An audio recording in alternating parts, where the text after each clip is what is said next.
My wife, Camilla, and I have been married for 8 years.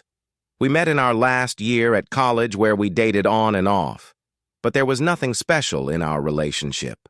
We were on and off several times, exclusive when we were on, but when we were off, there was no exclusivity. Our relationship ended with us both returning home and looking for jobs. I was an accounting major, and I started work in the office of a multinational accounting practice in the largest city in our state. As part of my job, I was completing my exams to qualify as a CPA, and the classes I had to attend were held at the local college. I was walking through the main building when I heard someone shout, "Martin! Martin Adams, is that you?" I turned around, squinting a bit into the sunlight coming through the atrium. I could see someone waving out of a crowd of people, but could not see their face.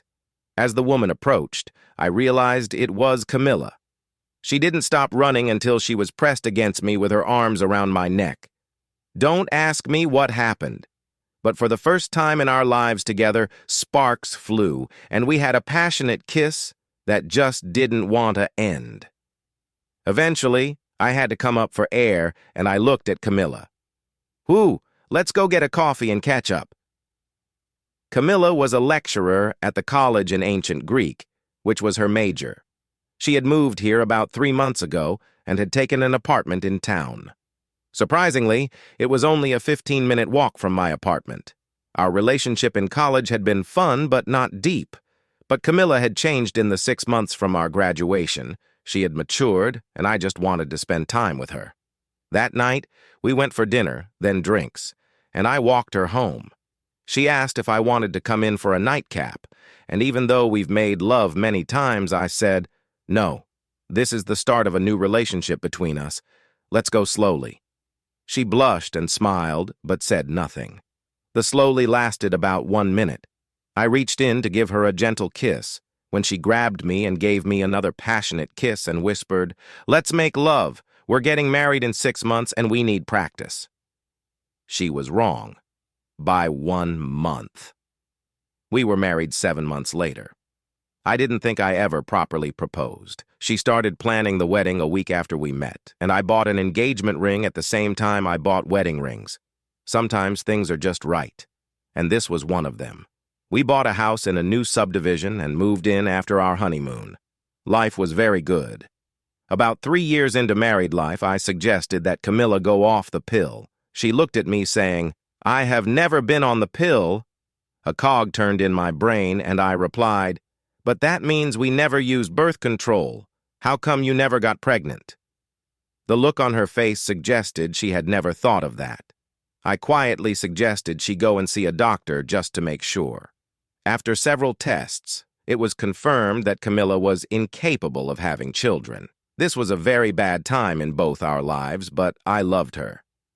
When she suggested I look for someone who could give me children, I told her I had married her for better or worse, and she needed to get used to the fact I wasn't going anywhere. We discussed adoption, but we felt it was preordained. We were not going to have children, so we settled into a childless life. The biggest change the childlessness caused was a change in our circle of friends. As each couple started having children, we started seeing less and less of them, as other things took over their lives. We found ourselves being friends with older couples whose children had grown up and either looked after themselves or had left home. Camilla fell into a new group of friends from college. Many of the office staff and her faculty were in their late 40s and early 50s, and we found ourselves going out as couples for meals and, sometimes, to house parties with this new group of friends. Although their taste in music was a bit off for Camilla and me, we tended to have a lot of fun at these parties. By the time we were 8 years married, we had a whole new circle of friends. At one of the faculty parties we went to, Camilla introduced me to Molly, who had just been appointed head of department for ancient languages. Molly was married to Oscar. Camilla and I stood and talked for a while, and I took an instant liking to Oscar. He was friendly, but complained about the music being played. He also was an Oakland A's fan, which made him okay in my book. On the way home, Camilla asked, What do you think of Molly and Oscar? I like her, and she has asked if we would like to go out for a meal with them next Friday. Would you be okay to go? Sure, I confirmed. Oscar seems like a nice guy, and he doesn't like that old music everyone else plays. Set it up. It'll be fun. The following Friday night, we went out with Molly and Oscar, and we had a blast. Going for a meal, then a club. The conversation and the drink flowed freely. After the club, Oscar suggested we share a taxi back to their house for a nightcap, and then we could go home from there as it was only another 20 minutes away. Molly was walking into their house in front of Camilla, and Camilla was in front of me. I noticed a fishbowl on the table, but there were no fish in it. Molly looked over her shoulder with what could best be described as a shit-eating grin and looked me directly in the eye. With the smirk still on her face, she asked, "Has the penny just dropped?" It took it a while. It was clear Camilla was completely oblivious, as she stopped and looked from Molly to me and questioned, "What penny? What are you two talking about?" I didn't answer Camilla directly, but instead addressed Molly. "Yes, it has. How long have you two been in the swinging lifestyle?" I could see Camilla's hand go to her mouth. Molly said, "We started when the kids were young, just 2 or 3 couples at a time, big enough to have a party in the house without making too much noise. As the kids grew up, we moved around different parties. Now, there is a big group of us, all with kids out of the house, so we can have big parties and we can move between houses without raising suspicions in babysitters." Oscar had walked past me, and as Molly finished her statement, shouted, "Come into the living room. The drinks cabinet is in here. I assume you want the same as you have been drinking all night." I didn't look at Camilla, but I knew she was shocked by the revelation. Therefore, my first fear that she had set me up was unfounded. I walked into the living room. Molly was by then on my tail, but Camilla was a few steps behind her. I took my drink from Oscar, but remained standing. I wanted to make sure I sat beside Camilla when she sat down. Not because I thought Oscar and Molly were going to try and pair us off, but because I wanted to be close to her so I could move the conversation away from the elephant in the room and get to a point where we could go home, quickly. I had a feeling Molly and Oscar would be happy to have us as non-swinging friends going out with us like tonight, as we would be happy to go out with them. But if we spent too much time in their house or went to one of their parties, they would be more than happy to get us into the lifestyle. Molly had other ideas about the conversation. She started, "I don't think Camilla has recovered from our little revelation. Don't worry, Camilla. We have friends who are not swingers. We don't hide our lifestyle, and we like to let anyone know they are welcome to join us, but we never pressure anyone. This lifestyle is not for everyone. In fact, it's not for 99% of couples. But if you would like to try it, you can join our parties. All you have to do is ask. You can certainly come to a party to see what it is like without taking part in the swapping. In fact, there is one planned for Oscar Oro night in this house. I can see by Martin's stance he is terrified we are going to try something now. Martin, I assure you, neither Oscar nor I will touch you or Camilla." I took a very long drink from my glass, then said, "Molly, both Camilla and I have had a really good time tonight. I wanted to do this again, but I certainly don't want to be part of this aspect of your life. I think Camilla and I should go. I am not being rude, but I want to remember this as a really enjoyable night, not an uncomfortable one." Oscar concluded that part of the conversation with, "Very wise. Let's make this a regular thing, but we won't bring you here over a party weekend again. For your information, there are 2 parties a month, so the party is only in this house once every 6 or 7 months or so." He picked up the phone, saying, "I'll order you a taxi. Should be here in about 5 minutes as the depot is just around the corner." I had noticed by this stage that Camilla had not said a word since the revelation in the kitchen. When I looked at her, her expression was unreadable. I did know that an explosion was about to happen when we got home, and I just hoped it wasn't going to be a desire to try out the lifestyle. Molly, Oscar, and I continued with small talk until the taxi arrived. Camilla remained deathly quiet. The taxi ride was completed in silence also, and when we arrived home, Camilla bolted for the door as I paid. I entered the house to find Camilla sitting in the living room with only a side light on. The expression on her face was pale. I stood, leaning against the living room door, waiting to see what was about to come next. She started in a very quiet and timid voice. "Why did you reject the party so out of hand? Was my big fear about to be realized?" I went straight to the point. When we were in college, we were never really exclusive because we were on and off nearly every month. Our relationship was fun, but never really intimate or fulfilling. When we moved here and met again, we became exclusive immediately, and our relationship was full of love, intimacy, and has been very fulfilling. I fear that if we enter the swinging lifestyle, we will go back to being like college, and our relationship and marriage will peter out and die. I don't want that. She looked at me with sad eyes, saying, "I understand, let's go to bed."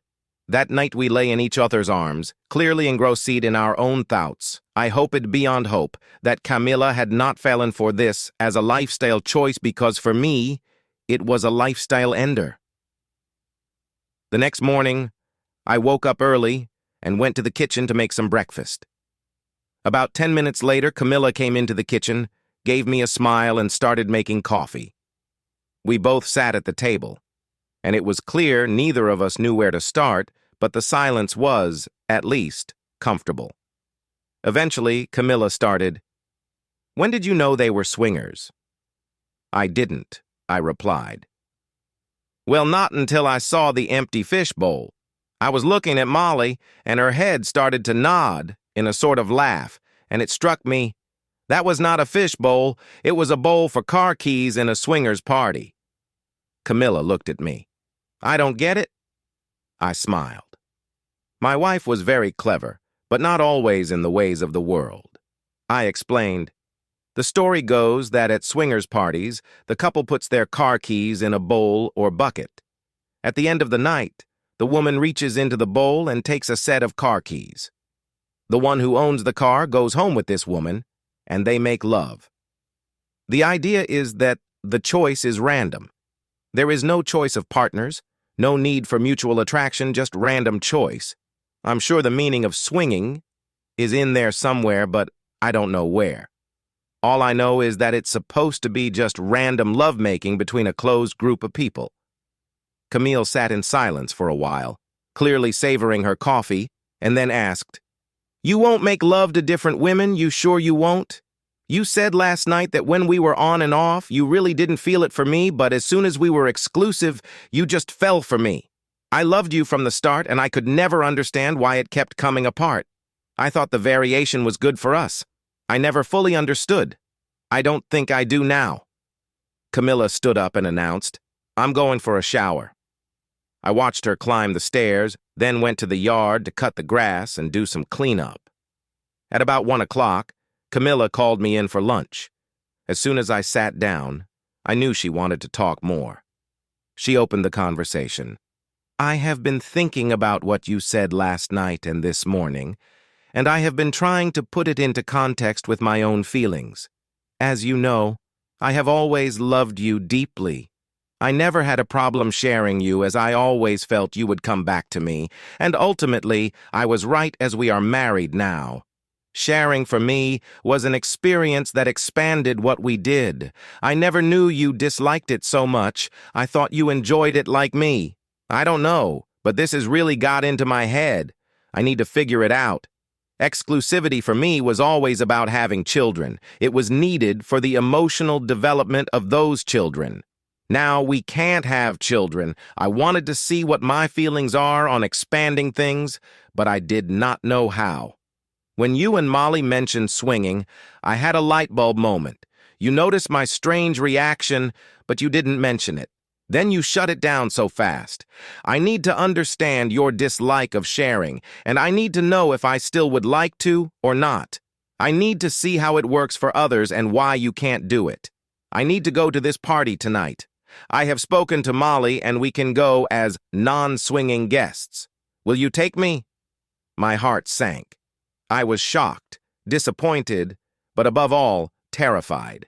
I knew that if we went, I feared Camilla would want to experience the emotion. That watching would not be enough, but I also knew she would not rest until we went. I had one throw of the dice, and this was the time to make it. Camilla, I want you to reconsider. I will not share you. If we go to that party, I will not go with anyone else. But if you go with someone else, no matter who, that will end our marriage. Do you understand that? Even if we go, I will be uncomfortable and unhappy. You are taking me to the lion's den, and our marriage will be injured even if it gets out alive. Please don't do this. Camilla looked very sad, but said, Martin, you know me. I have to work this out, and the only way I can do this is physically seeing it, for better or worse. Please go with me. We will not take part, and we will leave just before the keys are drawn. I promise you, this will quench my curiosity. I was trapped. If we went and Camilla even suggested entering the draw, my love and our marriage would be damaged. If I refused to go, she would feel I was holding her back emotionally, and that would also damage our marriage. I took a deep sigh. Okay, we will go. But be aware, I am going under duress. I don't want to see what goes on. I don't want to know the people there, and I certainly don't want to participate. Also, be aware it will probably damage our friendship with Molly and Oscar. After I see them with other people, I will not have the same respect for them. Now you know my feelings. Are we going? Camilla kissed me and said, Yes, I will not participate, and I will ensure we leave before the main part of their evening begins. After lunch, I went outside, ostensibly to finish the yard work, but really to give me time to think and plan. I would drive, that was a given. I did not want to have any alcohol as I needed the ability to get away. The problem was that meant we had car keys, and car keys were the entry point of their game. I didn't know what time the draw started, but I had to make sure Camilla was out of the house before it did. I was sure there would be a level of excitement in the draw, and I had the feeling Molly would try and persuade Camilla to add our keys. And if Camilla was drinking and flirting, she might just want to join in. I had to avoid that. I knew my love for her would not survive if she did ask to join the party. Camilla had gone all out for dinner. Steak, French fries, onions, mushrooms, and roasted oscarato.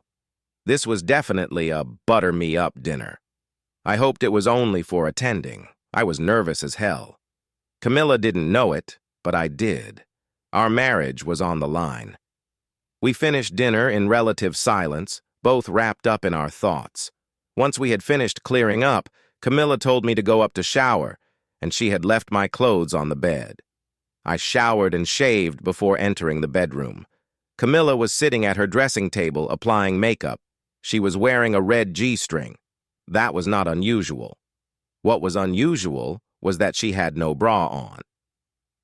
Camilla never went without a bra, but clearly tonight she was. I looked on the bed, and she had laid out my tux. I commented, "This is very formal." She looked at me in the mirror, saying, "I want every woman in the place to be jealous of my man." I smiled. "What are you wearing?" She pointed at the wardrobe door, and I could see her short red dress she wore to formal events. She looked stunning in it, but it was low-cut. I asked, "Are you wearing a bra with it? I have never seen you go out without one." She shook her head. "This is a one-time thing. I need to feel a bit sluttish tonight. Molly said not to wear knickers, but I couldn't do that, so I settled for no bra." Part of me was relieved. She intended this as a one-time thing. Let's hope that intention lasted the night. Also, at least, she was wearing a G-string. But with Camilla's large chest, she would struggle to stay in that dress, especially if things got boisterous, which is why she always wore a bra. I drove very slowly to Molly and Oscar's. I hoped Camilla would say, "Turn around," or if I drove slowly, we would not arrive. Of course, it didn't work, and we arrived at 8 o'clock. There were already 8 or 9 cars parked around the house, and the sounds of a party could clearly be heard outside. Camilla jumped out of the car and ran to the door, showing an enthusiasm I had not seen for some time. I, on the other hand, felt nothing but dread, and I had to drag myself to the door. Molly flung the door open as I slowly dragged myself up the path. I heard her saying to Camilla, "You came, I am so glad. You will love to meet the gang, and I really hope we can make this a memorable night." Camilla looked at me as I came up the step beside her, and she bit her lip, then said nervously, "We are only here to see. We plan to leave early. I don't think it is for me, but I need certainty. Martin already knows it would be an issue for him. Let us just watch, mingle, and enjoy ourselves." Molly moved aside, and we both entered the house. At that moment, another 3 cars arrived, and Molly looked out. "Oh, good! Everyone has arrived. I can't wait to introduce our potential new attendees." The feeling of dread in the pit of my sauce-rack got even worse upon hearing that. It was clear Molly thought we were here to join in, and she was not going to stop until we either threw the keys in the middle or left. I knew my feelings of friendship would not survive the hard press she seemed intent on putting on us. Camilla was heading for the living room, and Molly shouted after her, "Go into the kitchen. I want to make a grand entrance with you two when everyone is seated." Camilla made a sharp turn into the kitchen, and I followed. It was clear Camilla was nervous, and I walked up beside her. We heard others come into the house with Molly telling them to go into the living room so she could introduce a new couple. I leaned down so my mouth was close to Camilla's ear and whispered, "What does she mean, a new couple? I hope you have told her we are only here out of your curiosity and we have no intention of joining." Camilla looked at me and made an effort to avoid eye contact. "I told Molly we were only coming to see, and that you were very unhappy about the party and were fully against any participation. But she said we would be so taken with the power, lust, and sexy women in the room that you would be throwing your keys in the bowl as soon as it is presented to you," she stated matter-of-factly. My response was a short snort, followed by my standard flippant response of, "Fat chance." The living room door closed, and we could hear Molly talking to the group but could not hear what she said. 5 minutes later, Molly and Oscar came into the kitchen, and Molly announced, "Are you ready for your grand entrance?" Molly held out her hand to Camilla, which Camilla took. Molly then turned and half-pulled Camilla behind her. I followed, with Oscar behind me. As we walked into the living room, Molly said, "Please meet Camilla and Martin. They are here for the first time to see how we work. Make them feel at home." I looked around the room, including us, Molly and Oscar. There were 14 couples. I knew at least 4 of the couples. At least one spouse for 3 of the couples worked in the same practice as me, and the 4th couple both went to the same gym as Camilla and me. I also recognized a prominent politician from our state senate, and the woman sitting on his knee was not his wife. The room stank of cheating. I found it neither pleasant nor sexual. The men were all dressed in tuxes, just like the one Camilla had picked out for me. I knew this must be the dress code for men. The women were all dressed in revealing clothes which were way too young for them. My immediate thought was mutton dressed as lamb. I wanted to get out and breathe some fresh air, but I knew this wasn't going to happen, as Molly was already guiding Camilla around the room, introducing her to the other couples. Oscar brought me a vodka and Coke, but I said, "No thanks. Can I just have an orange juice? I don't want to drink tonight." Oscar looked at me. "A few drinks will help you party. Are you sure?" I just said, "Totally." He went back and brought me an orange juice, then walked over to Camilla and handed her a martini. I was sure it was a home measures drink, and made a mental note to watch how many she drank. She could end up very drunk if I was not careful. And in college, that was never a good thing. The other thing I noticed was all the women touched Camilla on the arm when they were introduced, and all the men stood up and embraced her in a way that was overtly sexual. This was definitely a hard press. At that, one of the women, who I knew from work named Cherry, came up to me, gave me a kiss on the lips. "Hi, Martin. Nice to see you here. I hope you have a great time. Let me introduce you to the clan." With that, Cherry put her arm through mine and walked me around the room, introducing me to everyone. Again, each woman stood up and gave me a long kiss, often pushing themselves against me. All the men shook hands. My level of discomfort grew with each passing moment. None of it felt genuine. Even Molly and Oscar, who felt like real friends last night, made me feel like Bambi being circled by a pride of lions. They were here to eat, and Camilla and I were the main course. Molly left Camilla with Jennifer, who she knew from the gym, and left the room. Less than a minute later, she returned with the fish bowl and set it on a table, which was placed in the center of the room. Then she announced in a loud voice, "Ladies, fish out your partner's car keys and prepare to deposit them in the bowl." Everyone stood up, and the women reached into their partners' pockets and then turned to the center of the room, holding up the keys. Molly walked over to Camilla, who was standing a little dumbfounded, took her by the hand, and walked her over to me. Molly then went to Oscar, who was standing close to me, and took the keys out of his pocket and held them up like the other women. Molly looked at Camilla and cajoled her. "Go on, Camilla. Start that engine by fishing out those keys." I felt Camilla tense. Then she replied, "No, we are only here as observers tonight. Martin is not ready for this, and I know now, neither am I." You could see the disappointment on Molly's face, but she said, "Okay, ladies, start your engines." With that, she walked over to the fishbowl and dropped Oscar's keys in. Every other woman, except Camilla, followed suit. I squeezed Camilla's hand and looked down at her. She gave me a weak smile but held on firmly to me. For the first time since we had that chat at lunchtime, my sauce-carac did not have a knot in it. Camilla and I stayed for another hour. We held on to each other's hand as the other couples swapped partners and played. Many of the women had lost their dresses, and most of the men had either no trousers on or nothing at all.